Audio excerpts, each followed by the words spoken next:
bahwa ini adalah salah satu tadi bagian dari multinational force yang jadi indirect colonial control tadi. Menurut aku sih jangan sampai ini jadi kayak Abraham Accord. Betul. Kayak bentuk maksudnya frameworknya tuh kayak Abraham Accord yang nggak sustainable, bahkan meletus ke yang sekarang ini kan jadi. Iya, katanya Uni Emirat Arab menormalisasi dengan Israel nanti bisa bikin Israel nggak melakukan kejahatan yang terjadi, malah nggak bisa diapa-apain gitu kan, malah lebih brutal. 2023 aja sebelum 7 Oktober itu sudah 250-an orang Palestina dibunuh gitu loh. Jadi ya omong kosong, kadang-kadang bahasa yang bagus itu menutupi represi gitu loh. Kayak kemarin itu kan salah satu operasi Israel itu kan operasi Israel dibantu Amerika Serikat kan lewat pier-nya itu, lewat pelabuhan untuk bantuan kemanusiaan, dan tentaranya masuk pakai truk aid. Truk dilabeli bantuan gitu loh. Nggak boleh kan itu ya? Nggak boleh, itu crime of fair defy.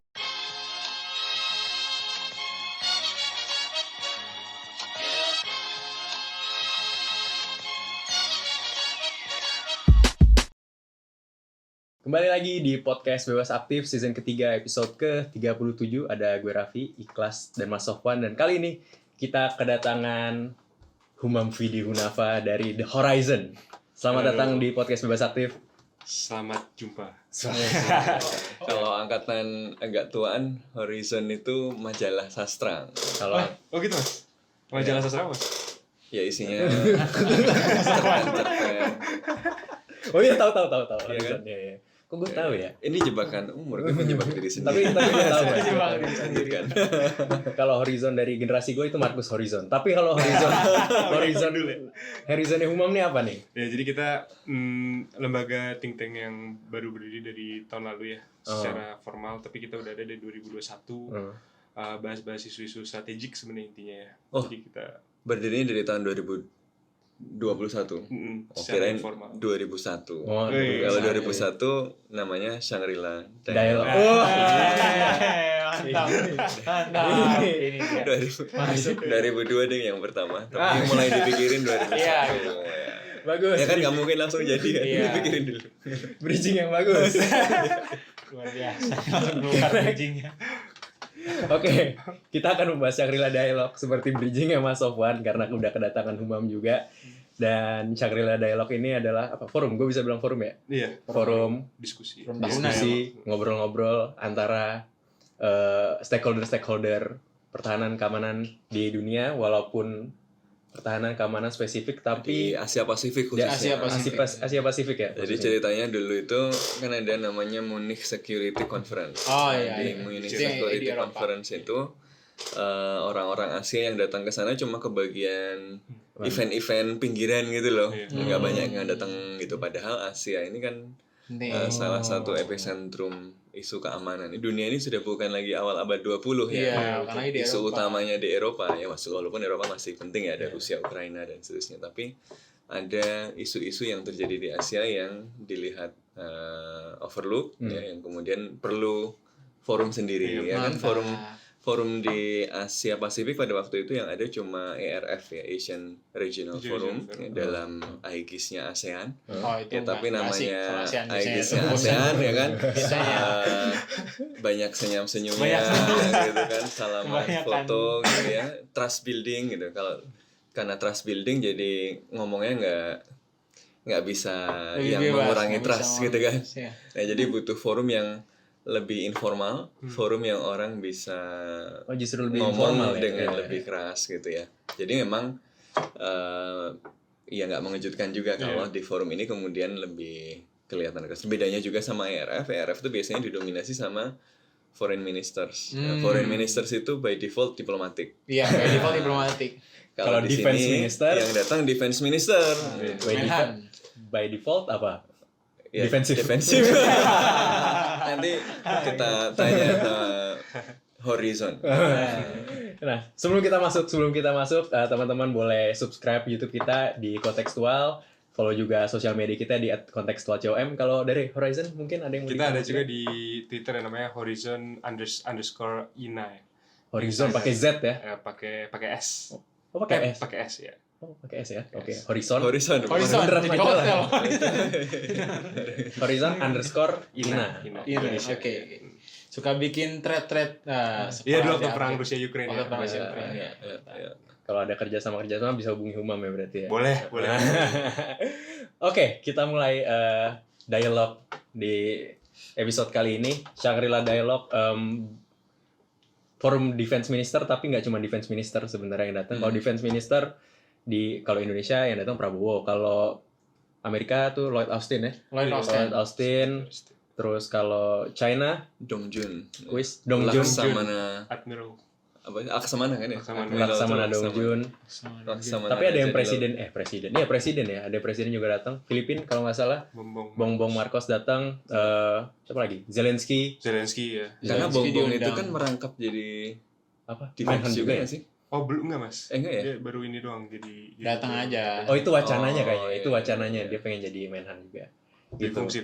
Iya, iya. Wah, Multifungsi. Kan ada yang mau Menhan merangkap jadi presiden, ada yang presiden merangkap Menhan. Oh, Orang kok banyak mau pengen job desk baru gitu ya. Kepala capek.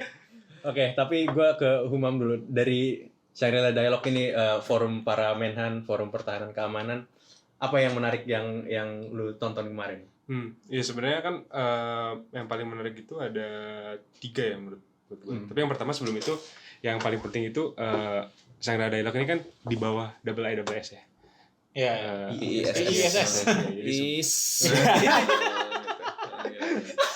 Lebih enak horizon kan? Nah itu jadi mereka biasanya setelah conference tuh ngebuat paper juga kan. Nah di situ sebenarnya ada 3. Yang pertama itu kalau yang berkaitan dengan internasional tuh soal US-China rivalry ya. Jadi baik Secretary of State Lloyd Austin maupun Admiral Dong Jun itu sharing a different perspective of security in Asia Pacific. Yang kedua itu soal Zelensky ya.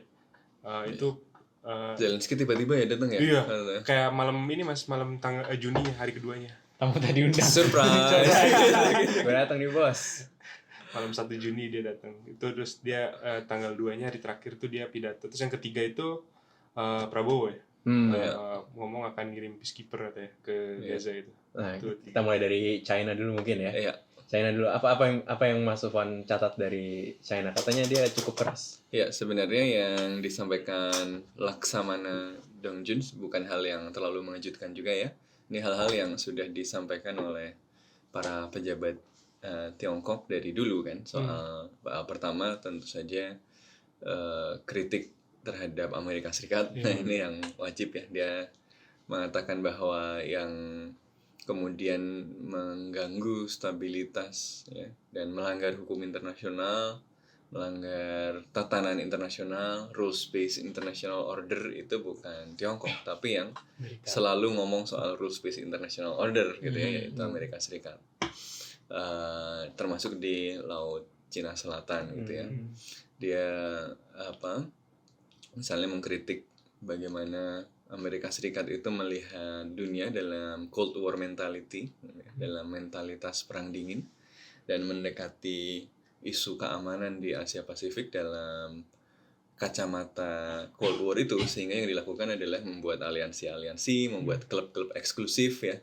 Dulu bikin NATO, sekarang bikin Quad gitu ya.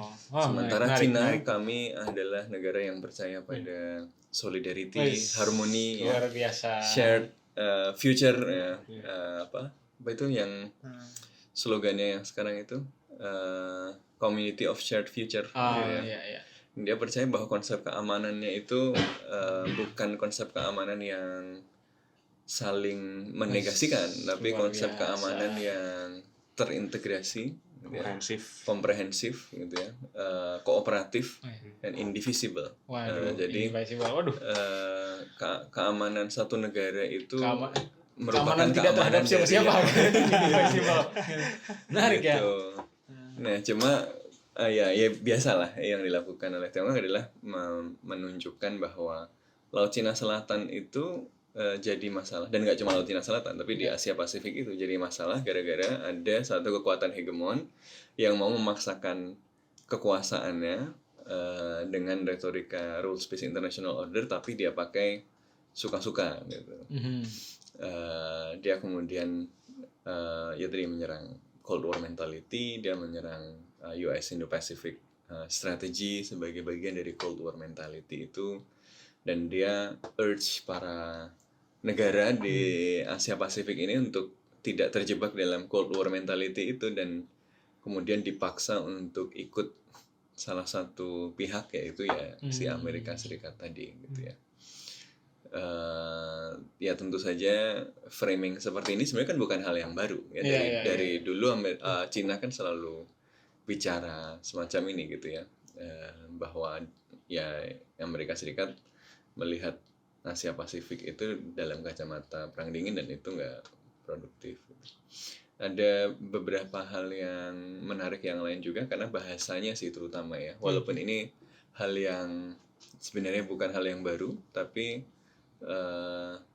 si Laksamana ini menggunakan bahasa yang lumayan keras ya, lumayan tegas ya. Gimana bahasanya kayak ya negara-negara lain jangan sampai mau jadi kayak vasal gitu ya, jangan ngikut doang sama Amerika Serikat, bahwa negara-negara lain itu sebenarnya sudah muak sama hegemoni gitu ya, negara yang hegemon gitu ya.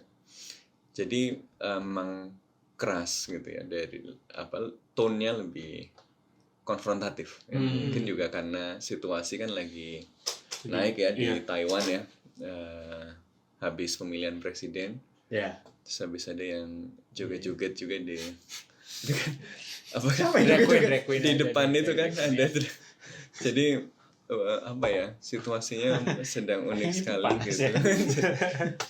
Loh iya, buat orang Cina kan melihat itu mungkin sebagai pelecehan kan ya. Jadi ya tentu itu hal minor sih, tapi yang lebih besar sih soal Amerika Serikat yang menunjukkan keinginan terlibat yang lebih luas ya. Ada satu lagi juga pernyataan soal kalau Taiwan independence itu means war gitu. Jadi kalau ada dukungan untuk kemerdekaan Taiwan ya berarti deklarasi perang gitu. Tapi kalau ya mungkin lain pidato, lain praktik gitu ya, tapi emang sesignifikan itu ya, maksudnya dia bahasa yang keras di sebuah forum informal, apa ramifications-nya bisa separah itu kah? Atau ya sebenarnya mah retorika aja. Tapi situasinya memang lagi panas kan ya. Kemarin April kemarin kalau di Taiwan sendiri, ini Cina kan lagi exercise di sekeliling Taiwan. Terus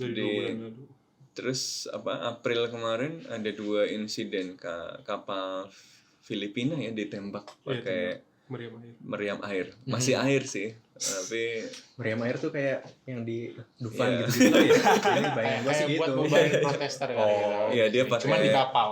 Pakai pas atraksi sampai ke Laut Cina Selatan gitu.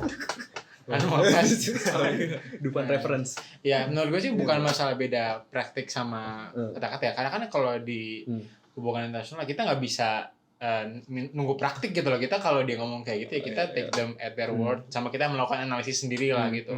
Karena kalau nunggu kejadian ya berarti udah perang beneran dong. Kayak gitu. Iya. Sebenarnya yang paling menarik lagi itu masalah perbedaan perspektif ngelihat dunia ya. Kalau Amerika tadi benar yang dibilang Mas Sofwan, sangat ngelihat itu rule based international order ya. Berapa kali nyampaikan pentingnya freedom of navigation, rule based international order, so on so forth ya. Kalau Tiongkok itu ngelihatnya dari perspektif multipolar.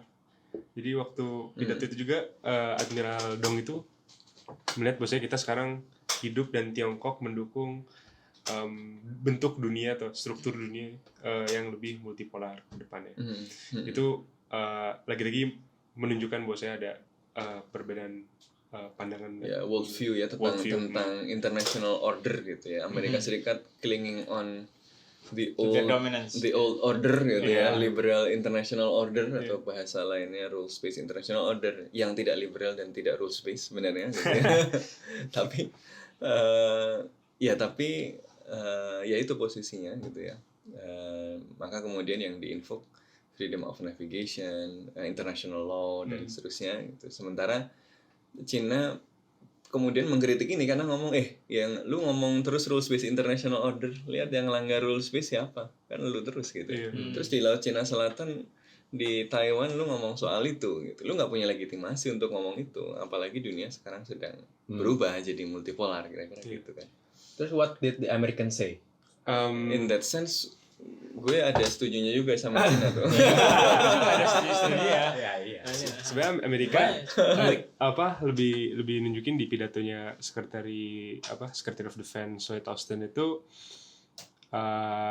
pertama rule base of international order itu yang ngelihatnya beda itu cuma Tiongkok doang, beda dengan negara di sekitar Tiongkok kayak maksudnya kayak Indonesia atau Filipina yang ngelihat bahwasanya Tiongkok memang melanggar itu gitu. Betul. Itu yang pertama. Yang kedua, Amerika itu ngomong gini, ada peningkatan kerjasama militer, latihan exercise military exercise between the American and many partners in Southeast Asia, termasuk Indonesia gitu. Jadi itu nunjukin bahwasanya ini bukan kita yang Bukan kita kenapa-napa, doang loh. tapi ente yang kenapa-napa nih gitu. Yang lain merespon kok gitu loh. Iya, berarti itu terus sebenarnya yang paling menarik itu ya ada setelah WIWS ini ada yang bilang Ya emang dua orang ini problematik.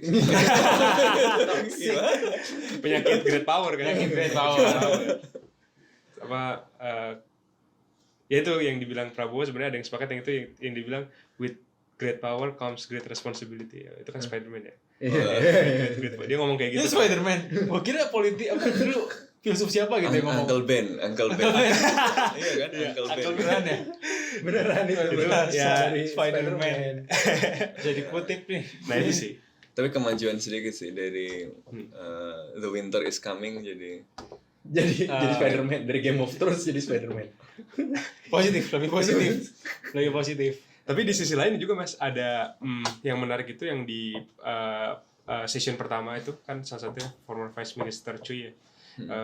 Dia berterima kasih karena udah ada engagement lebih sering antara American policymaker dan Chinese policymaker, yang dimana dia nunjukin pada saat itu dia diundang ke naval base di Hawaii. Lebih ini ya, nadanya lebih kooperatif Ya. Jadi mungkin satunya former di foreign ministry kan, lebih diplomatis. Satu tentara, apalagi si Laksamana ini kan pendahulunya ditangkap sama Xi karena kasus korupsi kan. Jadi gue harus menunjukkan gue align sama Pak Bos. ABS juga nih ternyata ya. Harus kelihatan ini. Masa kalau ya tapi memang harus gitu kan pembagian tugasnya kan. Iya. Back and forth Amerika Cina ada touch class. Ya menurut gue sih tadi yang menarik kayak gimana mereka kan present two contrasting views. Gue agak jarang dengar yang perspektif Cina, soalnya kan kalau ini Amerika Serikat ngelihatnya nih kayak against China banget kan, dan dia harus bikin grouping tertentu untuk konten itu. Tapi China juga menurut gue agak present false image gitu kan, kayak dia bilang ya security indivisible segala macam, padahal ya dia terhadap immediate neighbors saja baik yang kemudian merasa terancam kayak gitu sih. Present false image itu bohong artinya ya. Ya, apa namanya? Diplomatis sekali ini kelasnya. Apa namanya? Mengecoh lah gitu kan gitu. Enggak, karena bukan yang sebenarnya seperti itu. Tapi ini kalau menurut gue ya, truth dan lies itu emang selalu sesuatu yang kabur kan. Luar biasa. Itu kan bagaimana kita mendekati realitas sesuai dengan pengalaman dan ya cara kita berpikir sendiri. Kalau gue jadi orang Cina misalnya, gue mengalami century of humiliation. Kemudian setelah revolusi itu ada banyak intervensi dari kekuatan-kekuatan besar. Amerika Serikat kemudian membantu kekuatan yang berperang untuk memperebutkan kekuasaan ya, kemudian membantu menguasai Formosa jadi Taiwan gitu kan. Lalu Korea itu kan hampir dikuasai oleh sekutunya Cina misalnya kan. Korea Utara itu kan udah hampir sampai selatan, terus tiba-tiba Amerika Serikat datang. Terus ada Jepang, ada pangkalan militernya di Okinawa. Di Korea ada pangkalan militernya, di Filipina ada pangkalan militernya. Kalau jadi orang Cina sih ya gue sih berpikir bahwa ya gimana ya, gue dikelilingin musuh juga gitu loh. Jadi dan gue nggak bisa rely on orang lain untuk menjamin keamanan gue. Gue harus punya kapasitas untuk denial kan, untuk kalau nanti musuh gue si Amerika Serikat ini mau melakukan sesuatu dengan sekutu-sekutunya, gue punya kapasitas untuk ngusir. Problemnya adalah ini kan jadi kayak telur dan ayam tadi gitu loh. Karena dia takut, dia bikin sesuatu. Karena dia bikin sesuatu, yang lain jadi takut gitu kan. Ya. Karena dia ya harus bangun kapasitas militer, dia bikin ini itu dan seterusnya, yang lain jadi loh ini ngapain Cina nih gitu. Dulu belum kaya, belum bisa macam-macam gitu kan. Setelah kaya, dia bisa beli ini itu, dia bisa bangun kapasitas militer ini itu yang nggak cuma jadi defensif, bisa juga ofensif kan, juga bisa ganggu yang lain juga jadi takut. Ini classical security dilemma gitu ya. Jadi semuanya takut, akhirnya semuanya menakut-nakuti yang lain. Amerika Serikat juga begitu kan, dia melihat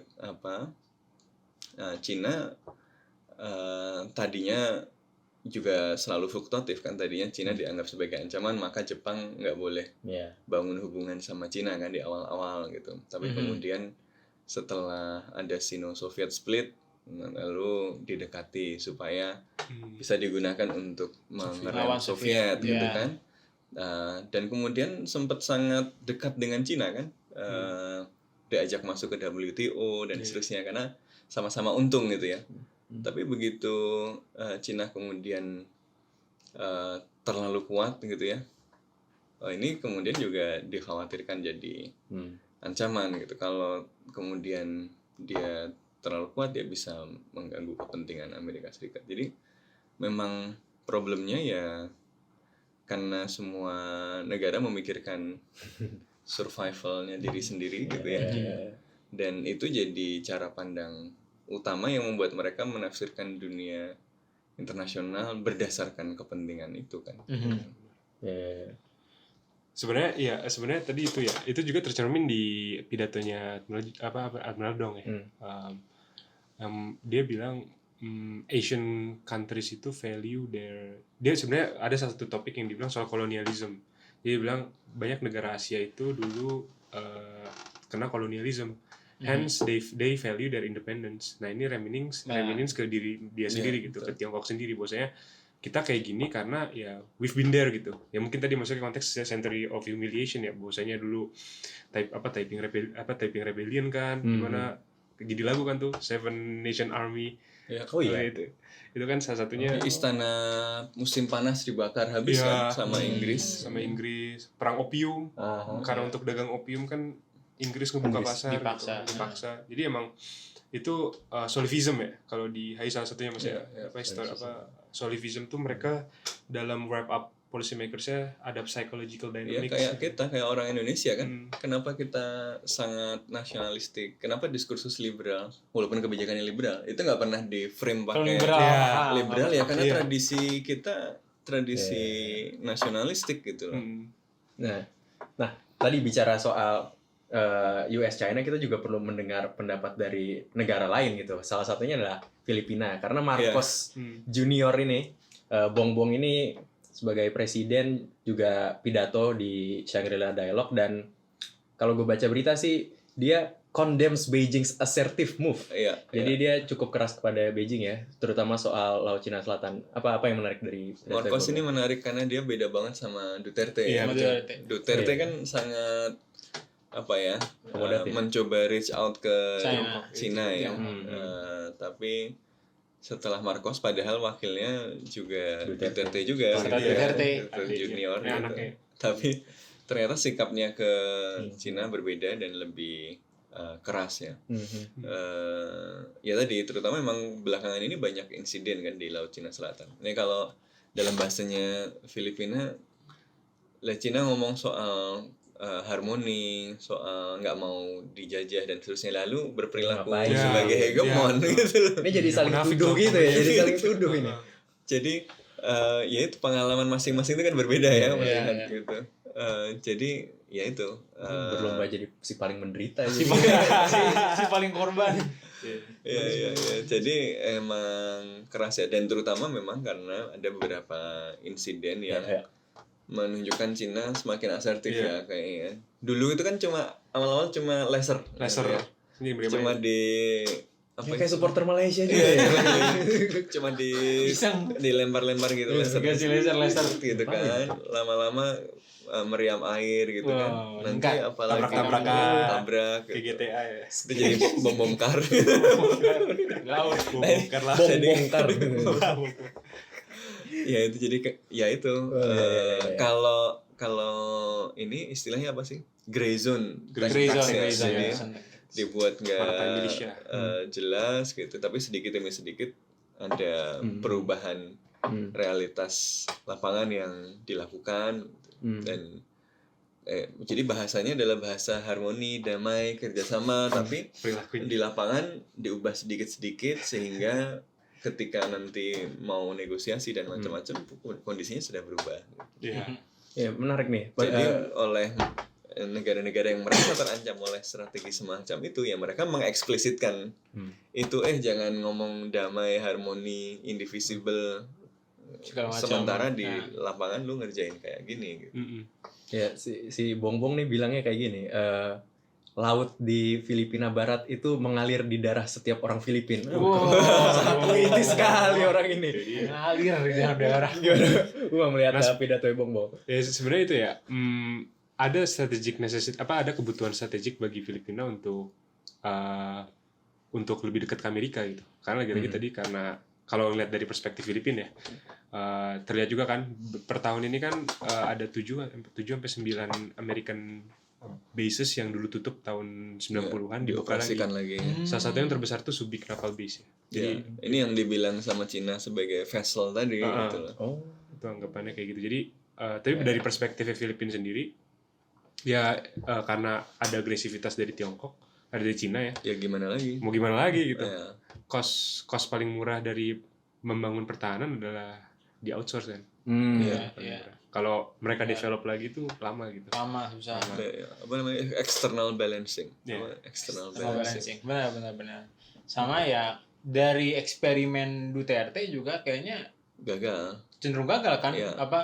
Dari yang kelihatan justru dia jadi subject to China pressure gitu. Kayak Iya. kalau dulu gue sempat neliti soal perang pisang, atau bukan perang pisang juga sih. Jadi Gua kan tahu tuh. jadi kan Referendum. jadi kan dependent gitu, ekspor pisang Filipina ke Cina ya. Kan leverage Cina kan ekonomi utamanya. Iya. Jadi itu aja, di stop aja gitu.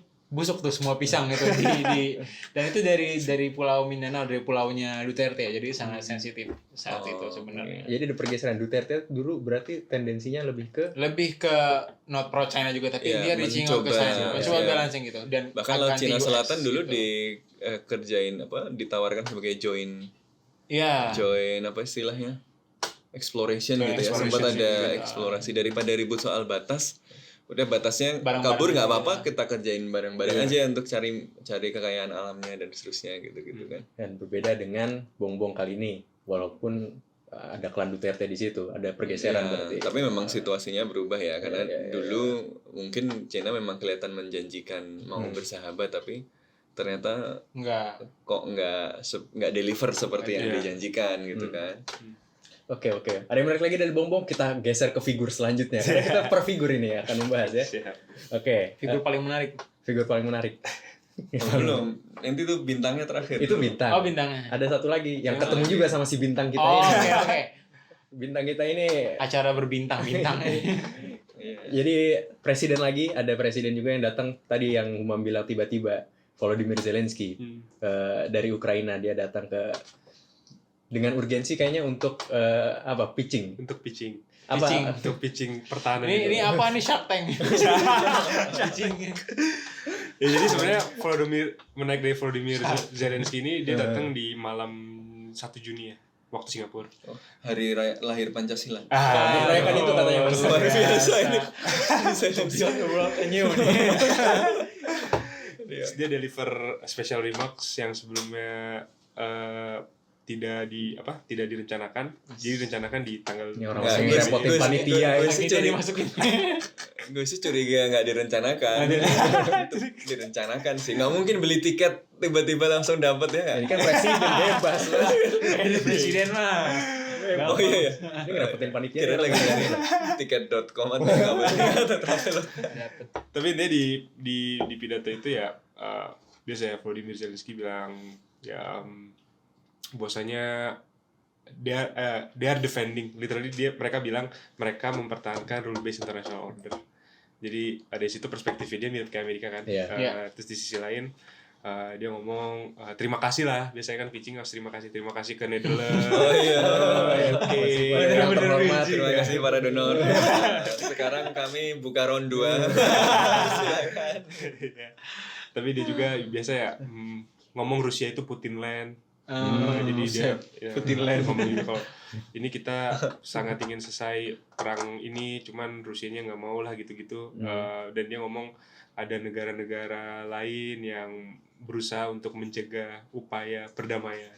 Dia menuduh siapa itu? Dia kalau curiga gue sih Tiongkok ya. Cina Tapi ya. di sesi lain, bukan di Shangri-La-nya, di sesi lain dia eksplisit nyebut Cina kan? Iya, dia pernah ngomong. Dia eksplisit nyebut bahwa Cina ini membuat perang itu berjalan lama. Kenapa? Karena sanksi-sanksi yang diberikan kepada Rusia, termasuk terutama sanksi-sanksi ekonomi, itu kan jadi nggak bisa jalan karena ya simply karena Cina supply barang-barang ke Rusia dan barang-barangnya ini bisa dual use gitu. Jadi ya memang basically nyerang Cina juga gitu. Dan iya dia merasa berterima kasih juga dikasih platform untuk ngomong di sini. Berapa kali rada terbata-bata sih ngomongnya, cuman intinya terharu gitu ya. Terharu gitu. Oh gitu. Oh gitu. Ya dia juga ya itu ya apa? Iya, soalnya kalau di Afrika ditinggal dia sama yang di African Union kan. Iya. Ditinggal sama pesertanya karena pengaruh Rusia kan kuat di Afrika. Cina, Rusia kan kuat, jadi ditinggal dia. Kalau di Asia masih didengerin lah. Beda pun didengerin gitu loh. Waktu di Kongresnya Amerika gitu. Asian values. Asian values. Asian values. Habis itu diomongin kan. Kalau di Kongres di Amerika mungkin sama-sama kali ya pidatonya dia waktu di Amerika di parlemen di House of Representatives. Ya, tapi kalau di Amerika kan di depan pendukung. Kalau ini setengah-setengah nih. Ambivalen. Oke. Ada lagi yang menarik dari Zelensky? Tapi memang kalau buat Zelensky mungkin lebih penting ke sini daripada ke Amerika. Maksudnya nyari teman udah firm gitu dan ada kepentingan Amerika Serikat sendiri di situ. Kalau di sini kan orang-orang yang masih ragu-ragu. Bantuin nggak ya? Gue ngapain nggak ya? Dan seterusnya gitu kan. Dan salah satu orang yang ditemui oleh Zelensky di Shangri-La Dialogue di sela-sela kesibukannya adalah bintang kita pada episode kali ini, Defense Minister dan Presiden-elect Prabowo Subianto. Boleh tepuk tangan ya? Tepuk tangan ya? Tepuk tangan dulu dong. Gas, orang gas. Oke, gas. Nah, Oh ya tadi sebelum ke situ Zelensky juga ngundang negara-negara Asia untuk hadir di konferensi perdamaian di Jenewa. Di Swiss tanggal 15 sampai 16. Oke, boleh dikirim aja undangan. Juni. Nah, ini soalnya nyambung juga sama salah satu komentar utama dari Pak Prabowo dari Shangri-La kan, laporan bahwa saya diundang sama Zelensky gitu. Oh, dia laporan ya ke istana ya? Gue baca beberapa berita sih dia diundang sama Zelensky. Tapi katanya agak-agak ngeritik juga karena yang diundang nggak ada Rusia gitu. Jadi itu apa? Yang diundang, tapi yang menarik yang diundang adalah negara-negara lain, not necessarily sudah sekutunya Ukraina. Jadi ada sekutu-sekutu Rusia juga pada diundang, termasuk Cina kan diundang. Jadi teman-temannya Rusia dipanggilin. Tapi Rusianya nggak dipanggil. Menarik gitu ya. Kenapa ya? Ada. Ya pasti ini lah. Lu jangan bantuin Rusia lah kira-kira gitu. Nah, waktu Prabowo ketemu Zelensky ini katanya ya, Prabowo itu menawarkan proposal perdamaiannya dia yang tahun lalu. Yang tahun lalu ditawarin lagi ke Zelensky, bro mau nggak bro? Nggak bisa, gue nggak bisa ceasefire sekarang gitu. Zelensky menolak proposal itu gitu. Dan emang tahun lalu kan main point dari pidato Prabowo kan emang soal Rusia Ukraina ya. Nah kalau di pidato yang sekarang Rusia Ukraina juga disebut sih, dan dia juga bilang saya masih berpegang teguh pada tawaran tahun lalu.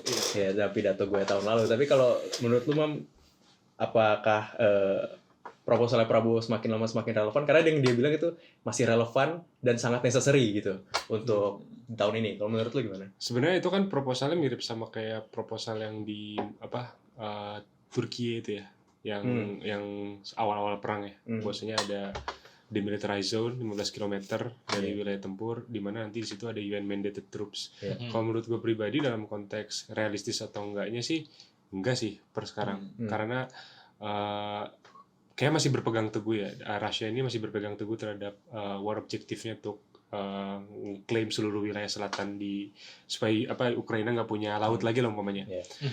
Cuman as time passes by, it gets more relevant as menjadi salah satu opsi gitu. Semakin perang semakin lama, ada kecapean berperang ya, war fatigue, war exhaustion itu menjadi opsi yang menarik gitu. Karena di sini salah satu opsi yang UN mandated troops itu ada. Cuman ya ini di satu titik harus diterima juga bukan hanya sama Ukraine doang, sama Rusia gitu. Jadi dan Rusia ada di Dewan Keamanan kan. Itu benar. Ya. Dan berarti sebenarnya semakin relevan, tapi bukan oleh Indonesia mungkin ya? Bukan kayaknya ya, mungkin jadi ide aja.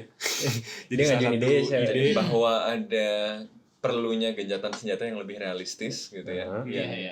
Yang sama-sama tidak sesuai keinginan Rusia, tapi juga tidak sesuai keinginan Ukraina, itu semakin relevan gitu. Tapi apakah versi Pak Prabowo gitu ya, atau versi yang lain itu yang ya dia bilang sih kenapa ini relevan gitu ya. Prabowo bilang dia lebih menekankan ke ramifikasinya kepada Indonesia secara ekonomi, secara geopolitik. Dia bilang perang ini merugikan bukan hanya warga Eropa, tapi kita orang Indonesia juga terdampak gitu. Jadi mungkin dia punya urgensi untuk menawarkan itu walaupun akhirnya ditolak gitu ya. Ada lagi yang menarik dari proposalnya Prabowo kepada Zelensky mungkin? Mungkin ini ya, selain proposal itu beliau menawarkan biasa ya trade off. Jadi kalau misalkan ini di ACC nanti akan ada peningkatan kerjasama ekonomi antara Indonesia dan Ukraine sama kerjasama industri pertahanan strategis. Tapi lagi-lagi itu mungkin nggak semenarik ini ya, mungkin di pidato Volodymyr Zelensky dia ngomong juga kita bentar lagi akan jadi EU member. Ukraine tuh bilang kan bentar lagi akan jadi EU member. Harusnya Indonesia nawarin jadi ASEAN. Gitu. Jadi kan Serbia udah mau tuh. Sempat ada kabar burung. Serbia mau jadi anggota ASEAN. Berapa bulan yang lalu katanya. Menarik sekali. Southeast Asia apa tuh? Southeast Europe. Southeast Europe. Nah ya itu, tapi kayaknya akan kalah menarik dibandingkan tawaran untuk ke EU sih. Kayaknya pasti. Itu bukan kayak. Iya itu sih yang menarik dari proposal yang Prabowo ya. Berarti masih ini ya, Prabowo belum terlalu bergeser dari stance Indonesia di era Jokowi gitu. Jadi dia masih mengiyakan apa yang stance Jokowi selama Kenapa lu nyebut era Jokowi? Emang sekarang sudah bukan era Jokowi? Bentar lagi mas, tinggal hitungan bulan ini. Anda subversif sekali. Wah, bahasanya subversif. Tapi masih inilah ya, masih sejalan lah sama Jokowi yang udah keliling ke Rusia, ke Ukraina juga kan beliau. Betul. Oke. Keren banget diungkit terus nih. Bagus Pak Jokowi. Nah, ada beberapa poin sebenarnya dari pidatonya Prabowo dan semuanya tentang konflik ya. Satu tadi Rusia Ukraina, dan kedua ini yang menurut gue juga sangat menarik dan sangat fitting dengan outfitnya Mas Sofwan sekarang ya. Menggunakan apa Mas namanya? Lupa gue. Kevin. Ya. Kevaya. Karena ini juga menghebohkan juga soal Israel Palestina, terutama soal kesiapan Indonesia untuk mengirim peacekeepers ya. Peacekeepers ke Palestina untuk mengusahakan resolusi konflik gitu. Kalau Mas Sofwan ngelihatnya gimana Mas? Realistis kah ini kan? Gimana mekanismenya dan ya, gimana bisa sampai ada ke isu peacekeeper dulu gitu? Iya. Untuk di Gaza. Iya, yang jelas yang pertama Indonesia kan memang melihat isu Palestina sebagai isu yang penting gitu ya. Dan ya terutama karena publik kita jelas memberikan perhatian yang sangat besar terhadap isu ini secara tradisional ya, sejak awal dari zaman Soekarno sampai sekarang gitu. Jadi ini bagian yang tidak pernah hilang dari kebijakan luar negeri Indonesia kan, dan selalu satu suara, dan termasuk juga publik, apalagi dalam situasi yang terakhir ini kan perhatian sangat luar biasa gitu, karena yang terjadi sejak Oktober ya, sampai sekarang itu telah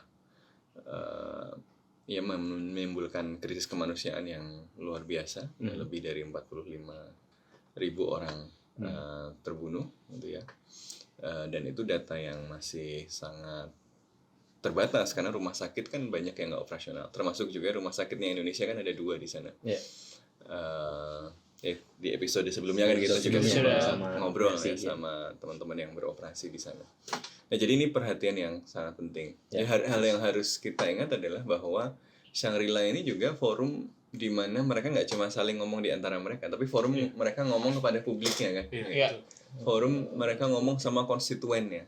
Jadi mau idenya seperti apapun, kayak tadi perjanjian damai Rusia, Ukraina dan seterusnya, itu audiensnya bukan cuma Rusia dan Ukraina. Audiensnya adalah audiens domestik juga. Wah, ini Indonesia punya peran global, keren gitu ya, dan seterusnya. Jadi ada pesan ke dalam juga yang kemudian yang dibangun. Nah, dalam konteks Palestina ini lebih real lagi. Kalau Rusia dan Ukraina yang kita nggak terlalu punya sangkut paut saja digunakan untuk momentum menunjukkan bahwa Indonesia punya komitmen pada perdamaian global gitu ya. Ya apalagi persoalan Palestina gitu kan ya. Jadi ada dorongan itu. Nah, kemudian kenapa gencatan senjata?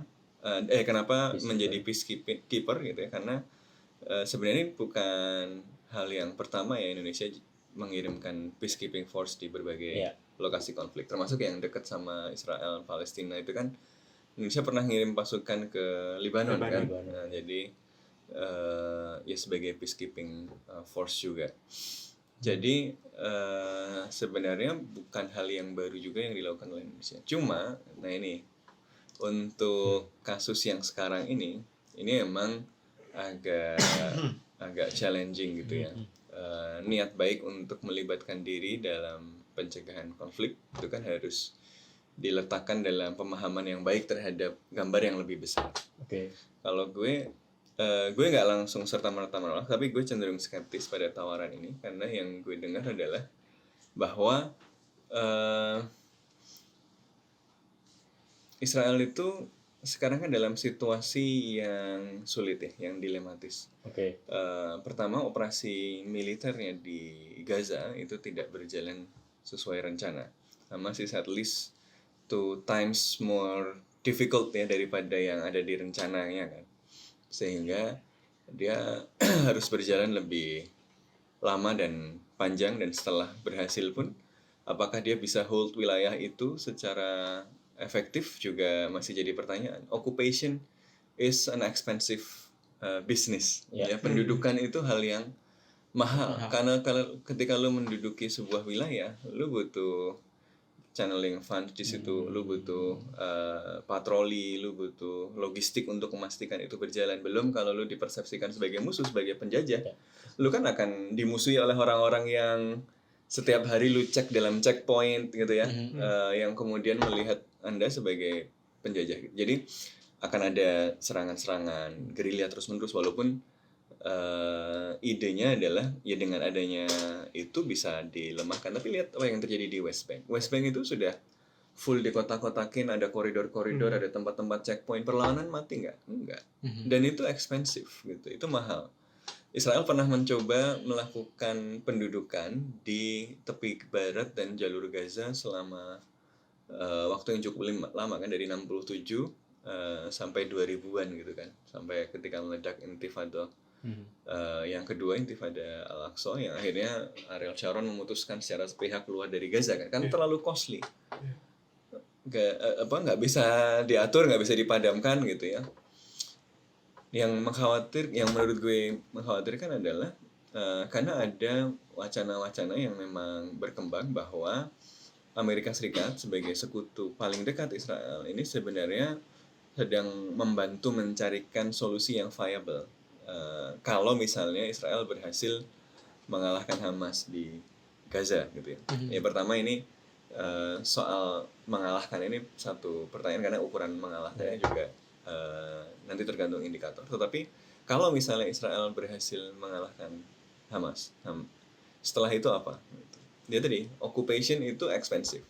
Dan jelas kemarin Yoav Gallant secara terbuka kan mengatakan tidak setuju rencana okupasi kan, karena mahal.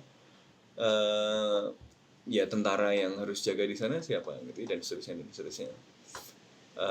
Tapi Israel juga nggak punya jawaban untuk misalnya kalau begitu kita kasih ke kekuatan non Hamas seperti otoritas Palestina. Dia juga nggak full percaya sama otoritas Palestina, karena otoritas Palestina itu walaupun kadang-kadang nurut, kadang-kadang duitnya bisa di freeze kalau mereka nggak nurut, terus disuruh nangkepin orang-orang Palestina sendiri gitu ya.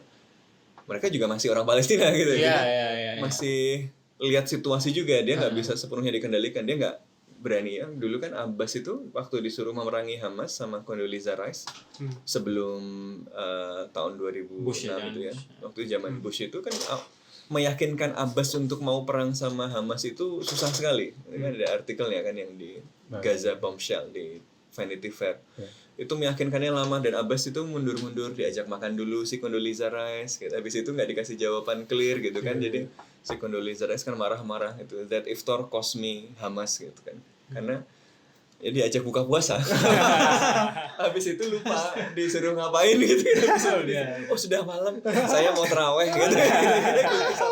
Sama Abbas gitu. Jadi lama sampai akhirnya berhasil meyakinkan Fatah untuk mengeksekusi rencana perang yang akhirnya malah backlash karena nggak semua faksi Fatah mau perang sama saudaranya sendiri gitu ya. Mereka berbeda dalam banyak hal, tapi perang saudara itu kan hal yang lain gitu. Gue beda rencana, strategi dalam menghadapi Israel, tapi gue nggak mau dong bunuhin saudara gue sendiri lah kira-kira gitu.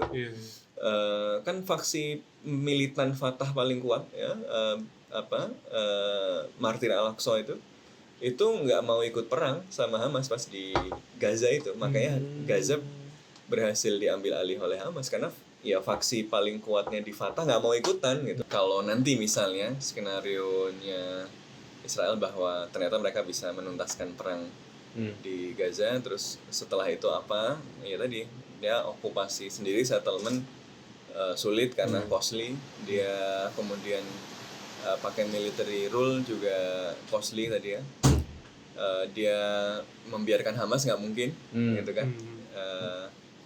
Dia menyerahkan yang kepada otoritas Palestina juga enggan. Opsi yang dipilih apa? Nah inilah yang kemudian sempat didiskusikan dengan Amerika Serikat, dan salah satu ide yang di-float adalah ya kemudian idenya adalah semacam kekuatan multinasional yang isinya adalah negara-negara Arab yang bersahabat dengan Israel, ya Uni Emirat Arab dan Mesir dan Maroko gitu ya misalnya, yang kemudian ya bisa dipegang sama Amerika lah, ya bisa dipegang sama Arab dan orang Arab, sehingga orang Palestina kalau mau ngelawan, aduh ini gimana ya gitu, sama-sama orang Arab gitu kan. Tapi Mesir kayaknya enggan gitu ya, nggak tahu nih Emirat Arab, tapi tawaran ini di-float ke negara-negara Arab ini juga reaksinya nggak terlalu positif. Nah terus ya kayaknya ada orang lugu nih dari jauh gitu kan, yang bisa diajak-ajak gitu ya. Gue takutnya gitu. Gitu ya. Jadi kemudian ide ini di-float oleh Amerika Serikat one way or another ke Indonesia, kemudian ditangkap. Yang kelihatan baik gitu ya, kelihatan heroik, tapi jangan-jangan ya kemungkinan terburuknya adalah kemudian jadi indirect colonial control gitu. Jadi digunakan sebagai instrumen outsourcing untuk mengendalikan populasi yang berada di dalam pendudukan. Biar populasi pendudukan ini nggak aneh-aneh, nggak berani ngelawan lagi, ya itu kan ada enforcer. Tapi kalau enforcernya penjajah langsung kan makin kuat. Jadi enforcernya kalau enforcernya adalah orang yang punya kedekatan budaya, kayak kalau di tepi barat otoritas Palestina misalnya, orang Palestina sendiri itu kan memunculkan dilema-dilema bagi orang-orang yang mau melawan pendudukan gitu. Nah ini kalau enforcernya adalah orang Indonesia gitu, yang hubungannya sama orang-orang Palestina sejauh ini sangat baik, itu kan memunculkan problem juga gitu ya. Juga bisa nanti diharapkan misalnya dibayangkan kalau nanti ada friksi antara mereka yang diduduki orang-orang Palestina dengan indirect colonial control outsourcing tadi misalnya, biar nggak ada perang, nggak boleh ada misalnya disepakati nggak boleh ada incitement anti Israel gitu di dalam. Nanti kemudian penegakan hukumnya diserahkan kepada orang Indonesia gitu. Nanti dia berhadapan dengan populasi Palestina. Nanti orang Indonesia jadi dihadap-hadapkan dengan itu gitu kan. Nanti orang Palestina begini dan begitu ribut sama kita di sana gitu. Jadi gue sih lebih mengkhawatirkan lagi adalah gosip-gosipnya ini dipaket dengan pengakuan resmi ya terhadap Israel gitu ya. Jadi supaya Indonesia bisa, kan retorikanya dari dulu begitu. Supaya Indonesia bisa bantu Palestina, Indonesia harus bermainkan peran aktif lebih. Supaya bisa memainkan peran aktif lebih, nggak bisa dong kalau nggak ngakuin Israel gitu kan. Jadi arahnya gue khawatir ada kecenderungan ke situ. Semoga tidak begitu gitu. Tetapi gosip dari mana itu? Tapi ada gosip-gosip semacam itu bahwa kalau soal multinational force tadi itu rumor yang verified ya, memang di circle. Tapi soal Indonesia ini gue nggak terima langsung gitu ya, tetapi ya you connect the dots lah. Kalau lihat kayak gitu kan sangat memungkinkan sekali bahwa ini adalah salah satu tadi bagian dari multinational force yang jadi indirect colonial control tadi. Tapi gue masih membuka ruang lah ya. Ruang khusnuzon. Semoga nggak begitu. Jadi ini bagus, ini rencana ini oke. Maksudnya gini, apa ya istilahnya? Ini bisa diterima kalau. Jadi ada syarat-syarat yang kemudian harus menurut gue harus kita yang define gitu. Jangan lugu saja. Misalnya kalau mau jadi peacekeeping, kan kalau peacekeeping harusnya adil dong, berarti harus bisa dipercaya dua-duanya, berarti harus mengakui Israel, no gitu ya. Ini menurut gue red line yang harus jelas, karena secara konstitusional seharusnya kita punya posisi itu. Kedua, dia akan jadi reward buat Israel yang melakukan genosida gitu. Pada saat yang kita butuhkan adalah isolasi yang makin kuat, Indonesia yang merupakan salah satu negara paling besar dan paling diincar normalisasinya oleh Israel justru memberikannya gitu. You are giving gifts to Netanyahu, you are giving gifts to Ben Gvir. Jadi menurut saya secara strategik juga tidak akan kemudian berdampak pada kemampuan Indonesia menciptakan perdamaian buat Palestina, tapi justru memperkuat opresi terhadap Palestina gitu ya. Jadi menurut gue red line-nya harus jelas, tidak ada pengakuan baik politik maupun dagang yang nanti bisa jalan terus. Ya walaupun sekarang secara informal, secara tidak resmi ada ya, tapi kan itu tidak resmi, ada bobot yang berbeda gitu ya. Jadi itu yang pertama. Kemudian yang kedua, peacekeeping-nya itu harus yang kedua dia harus ditentukan dan diatur oleh institusi internasional yang adil, yang tidak timpang. Ceasefire-nya harus ceasefire yang tidak didikte oleh Amerika Serikat atau yang jelas berpihak pada Israel, atau yang kemudian ya tadi fungsinya adalah indirect colonial control. Ceasefire-nya beneran harus ceasefire, termasuk yang memastikan Israel tidak bisa melakukan tindakan-tindakan unilateral ke Palestina yang selama ini dilakukan kan unilateral. Dia dia melakukan blokade dan seterusnya gitu. Blokade Gaza diangkat nggak gitu? Kalau blokadenya diangkat, bantuan kemanusiaan bisa masuk, kemudian barang-barang itu bisa masuk dengan bebas, dengan lebih adil. Israel nggak ikut-ikut ini lagi gitu ya. Nanti yang memastikan barang keluar masuk dengan bebas dan barangnya barang baik itu adalah Indonesia misalnya, tanpa intervensi dari Amerika Serikat atau Israel. Oke gitu ya. Jadi terms-nya harus terms yang adil, yang di situ kelompok-kelompok Palestina dilibatkan tidak sebagai objek yang didikte.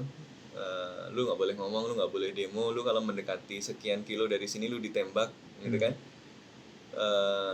March of Return itu kan dia cuma jalan demo aja kan, tapi Israel secara unilateral menetapkan sekian kilometer itu batas, kalau lewat situ ditembak gitu. Jadi atau nelayan 3 mil laut lewat 3 mil ditembak gitu ya. Itu kan hal-hal yang sifatnya unilateral. Kalau kita kemudian jadi enforcer itu jangan. Tapi kalau kemudian terms-nya itu didefine oleh pihak yang termasuk orang-orang Palestina dan oleh institusi yang lebih adil, lebih netral, tidak masalah. Kemudian yang ketiga, dia harus dipaket dengan berbagai inisiatif lain. Jadi nggak cuma negatif peace untuk jadi menghentikan kekerasan, karena akarnya nggak selesai. Jadi dia harus dipaket dengan dorongan untuk menyelesaikan permasalahan ini secara politis, secara tuntas, dengan rangkaian perundingan yang lebih adil. Ini mekanisme sisa Oslo itu sudah nggak viable karena bias gitu, karena didikte, karena tidak inklusif, kekuatan-kekuatan yang real ada di masyarakat Palestina tidak dimasukkan, kemudian ya didikte secara sepihak oleh Israel dan Amerika gitu kan. Ini kan membuat orang ya tidak percaya pada proses itu gitu. Jadi prosesnya harus dibuat proses politik yang lebih terbuka, lebih adil, dan pada saat yang bersamaan kejahatan-kejahatan perang oleh semua pihak, kejahatan kemanusiaan dilakukan oleh semua pihak harus bebas diinvestigasi oleh masyarakat internasional. Genosida Israel maupun kalau Hamas atau kekuatan Palestina lain dianggap melanggar hukum internasional, semuanya diselidiki gitu ya, dengan adil gitu ya. Nah, kalau paket-paket ini disetujui boleh gitu. Tapi kalau kemudian tadi kita cuma disuruh jagain, disuruh jadi enforcer, suruh jadi centeng aja gitu ya, untuk menegakkan ketertiban yang mendefinisikan adalah kekuatan pendudukan, ya jangan mau gitu. Apalagi dengan harga mengakui Israel gitu kan. Benar. Nah, itu kan tadi pidatonya Prabowo gitu, bisa aja ini pidato doang, jadi kita nggak tahu sebenarnya plan dia tuh seperti apa. Betul. Apakah ini retorika doang? Ya, dan apakah tadi yang mana, yang versi mana kita nggak bisa nebak-nebak juga. Tadi atau versi didorong sama Amerika Serikat tadi gitu. Nah, menurut lu Mam, yang lebih mungkin gimana, yang mana, dan apakah emang udah ada usaha-usaha untuk menyiapkan peacekeeper itu? Yang pertama itu sebenarnya sepakat banget ya yang bilang sama Mas Sofwan, sebenarnya publik Indonesia tuh, maksudnya masyarakat Indonesia tuh harus benar-benar memantau ya isu ini. Karena kalau misalnya kita berkaca ke kejadian yang kemarin, misalkan yang yang penerjunan aid dari Hercules itu kan airdrop itu kan ada komunikasi juga dengan pihak Israel. Padahal itu kan dua negara yang walaupun nggak berhubungan, tapi kan itu menunjukkan ini kita ngebuka opsi backdoor dengan Israel juga kan. Nah, sebenarnya itu pertama ya, masyarakat Indonesia itu harus benar-benar mantau tren ini gitu. Trennya apakah tadi yang akan apakah dia tadi ya ceasefire yang didikte oleh Amerika atau UN mandated. Tapi kalau misalkan yang kedua, kalau misalkan kita ngomong perihal persiapan ya, Panglima TNI itu udah announce bahwasanya TNI itu akan menyiapkan 1 brigade komposit itu 4 batalion ya. Ada medis, ada support, ada Zeni itu engineer ya, buat rekonstruksi. Ya, rekonstruksi dan bagus. Ada batalion medis juga. Nah, terus yang akan nyiapin juga 2 KRI ya. KRI Dr. Rajiman Widyodiningrat sama Suharso, itu rumah sakit kapal rumah sakit.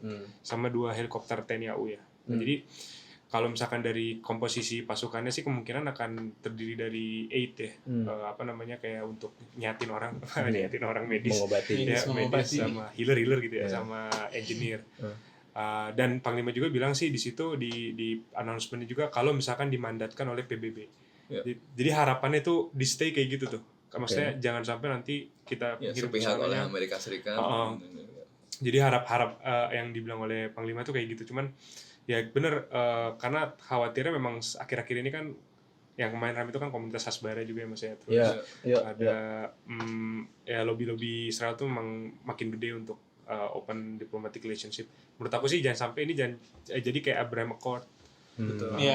Kayak bentuk maksudnya frameworknya tuh kayak Abraham Accord yang gak sustainable, bahkan meletus ke yang sekarang ini kan jadi. Katanya Uni Emirat Arab menormalisasi dengan Israel nanti bisa bikin Israel nggak melakukan Nah, kegiatan. Yang terjadi malah Mau kosong. nggak bisa diapa-apain gitu kan, malah lebih brutal. 2023 aja sebelum 7 Oktober itu sudah 250-an orang Palestina dibunuh gitu loh. Jadi ya omong kosong, kadang-kadang bahasa yang bagus itu menutupi represi gitu loh. Kayak kemarin itu kan salah Ya, satu eufemisme. operasi Israel itu kan operasi Israel dibantu Amerika Serikat kan lewat pier-nya itu, lewat pelabuhan untuk bantuan kemanusiaan, dan tentaranya masuk pakai truk aid. Pakai truk aid. Ya.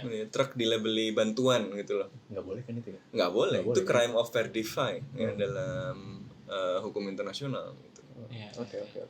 Ya, Ada tambahan, makanya in this sense Dong Jun tadi ada bener ya?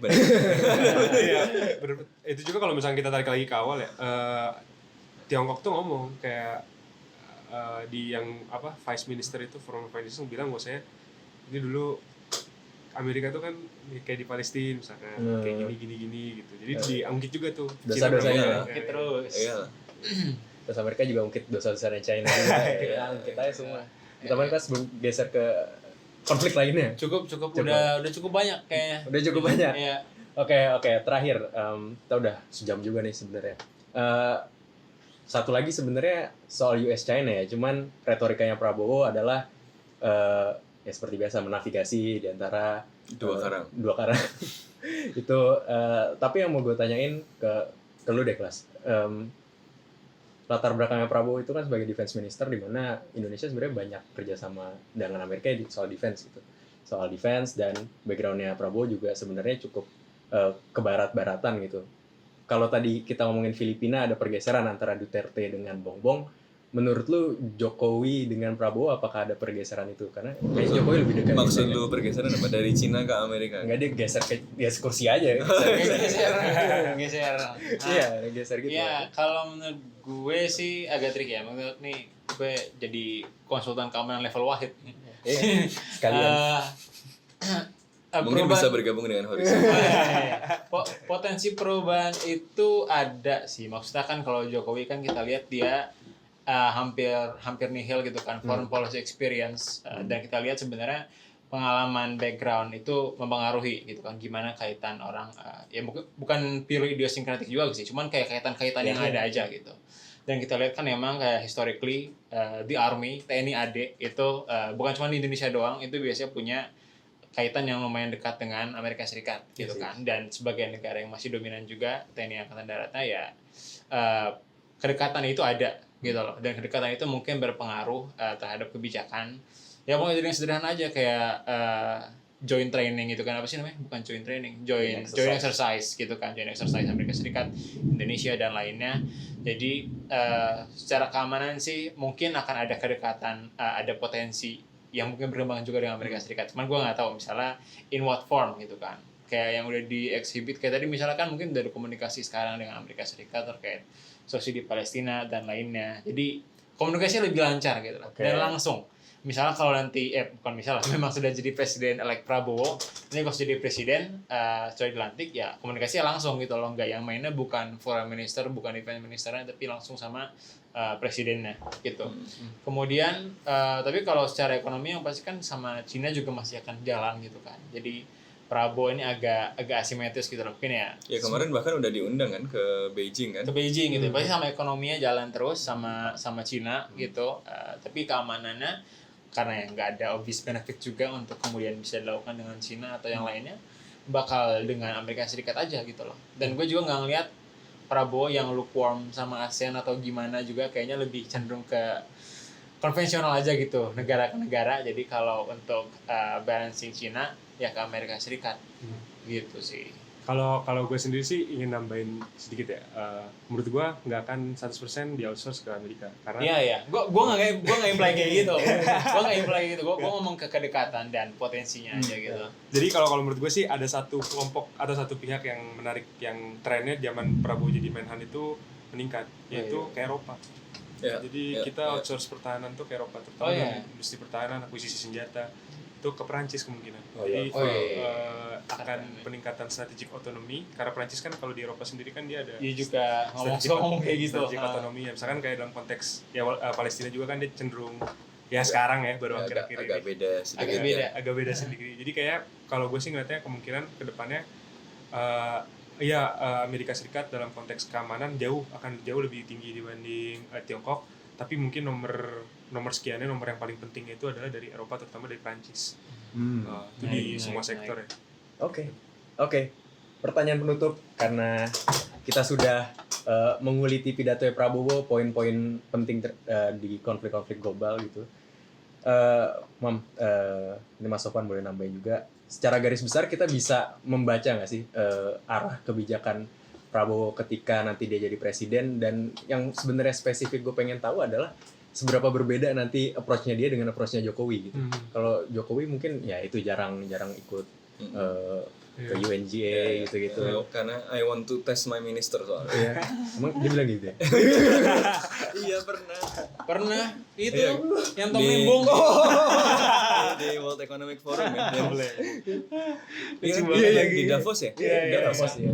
Dan apakah akan ada perbedaan yang cukup signifikan antara approach-nya Jokowi dan approach-nya Prabowo? Kalau kita membaca dari pidatonya ini, dia juga di Qatar juga habis diwawancara dan kampanye waktu dia kampanye kemarin. Kalau menurut gue pribadi sih yang akan mungkin paling kelihatan tuh perihal pertahanan ya. Jadi akan shifting fokus ke pertahanan tuh akan lebih tinggi dibandingkan zamannya Pak Jokowi. Itu yang pertama. Yang kedua tadi kayak misalkan pengembangan industri pertahanan, kerjasama militer, peningkatan military exercise. Terus yang kedua itu ini sih ini yang perlu di Prabowo tuh menurut gue lebih nggak predictable. Maksudnya dia akan tiba-tiba kayak misalkan kayak gencatan senjata Ukraine. Soal ini. Random ya? Ya random. Secara retorika. Ya, jadi Bapak-bapak random. jadi siap-siap nih 5 tahun ke depan diplomatnya akan aktif sibuk gitu. Karena kan tiba-tiba Ya. Pak Presiden ngomong ini gitu. Apa ini penjelasannya apa ini? Jadi itu sih menurut gue dua hal yang akan lebih kelihatan ke depannya. Kalau dalam konteks ekonomi menurut gue tetap Tiongkok sih. Lebih unpredictable tapi juga lebih hands on ya. Ya, hands on. Jadi dia lebih mau terlibat gitu, lebih mau membaca, nggak skeptis gitu kan, nggak kalau Pak datang ke PBB ya gitu. Tinggal opo. Gitu katanya. Gosipnya ada yang begitu kan.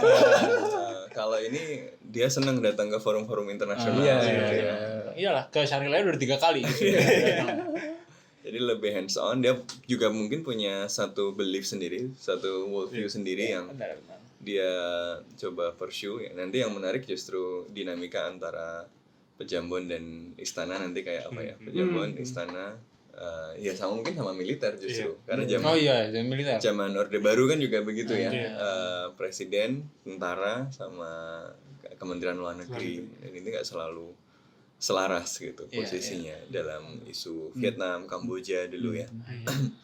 Jadi kita lihat nanti seperti apa ya. Kalau kemarin itu kan kayak Jokowi lepas aja tuh, makanya Bu Retno relatif kelihatan lebih menonjol gitu ya, karena leadership di foreign policy dia kecuali beberapa hal paling minta pokoknya jadi proyek konkret gitu kan selalu. Jadi beda pendekatannya. Yang akan menarik ya tadi hubungannya dengan Kemlu, hubungan dengan Kementerian Pertahanan dan militer ya, nanti akan seperti apa. Oke. Hampir kemana-mana tadi kita ngobrolnya, cuman semoga kalian menikmatinya selama 1 jam ini. Thank you kelas, thank you Mas Sofwan, dan thank you Humam dan teman-teman Horizon. Sukses selalu dan banyak proyek. Amin. Teman-teman terima kasih sudah mendengar. Kita ketemu lagi di podcast Bebas Aktif episode selanjutnya.